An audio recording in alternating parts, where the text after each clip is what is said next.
Here's the reality. The image of a white Jesus has been used to justify enslavement, conquest, colonialism, the genocide of indigenous peoples. There are literally millions of human beings whose lives have been snuffed out by people who conquered under the banner of a white god. That is a far more significant problem than whether a black writer in 2013 suggests somewhat humorously, but perhaps seriously, that we should change Santa to a penguin. No one's going to die because of that iconography. The white Jesus, white God imagery has literally resulted in death. That's something folks ought to deal with. What Megyn Kelly said was very simply, quote, Santa is white, end of quote, and so is Jesus. So I think the real issue is, if you want to make a joke about Santa's whiteness, here's a way to do it that would not presume white normalcy or that white is the norm. You could say, for instance, and I would, that if there were Santa, he'd have to be white because no black man could break into millions of homes even if he was bearing presents and not be shot by some neighborhood watch captain. That's a way to be funny, but Fox News would never do that because that would presume that they had to admit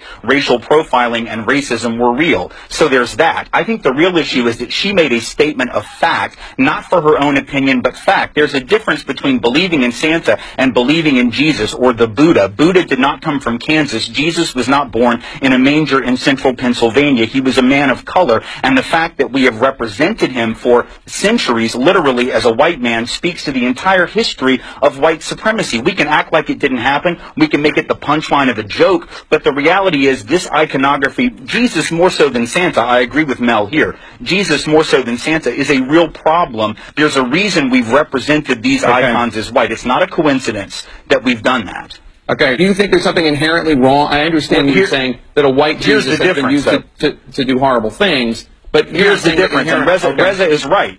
No, Reza's right, but the difference is that the power of others to make Jesus or to make Christ as they view him has never come close to the power of the European power to make Jesus white. In other words, black folks can think Jesus is black and view Christ as black, but at the end of the day, the image that has been used to dominate Christianity in this world and on this planet is the white image. So therefore, you can believe, you can think Jesus looks like whatever you want or that Christ looks like whatever you want. Ultimately, though, there is such a thing as power, and it's not equitable. And so if certain people have been able to impose their image of the Christ, of the Savior on others, or God, or Adam and Eve, the first human beings ostensibly as white people, to believe that that doesn't have an effect is to believe that advertising doesn't have an effect. It's to believe that companies that spend billions of dollars don't actually sell you stuff based on the images they use, which is nonsense.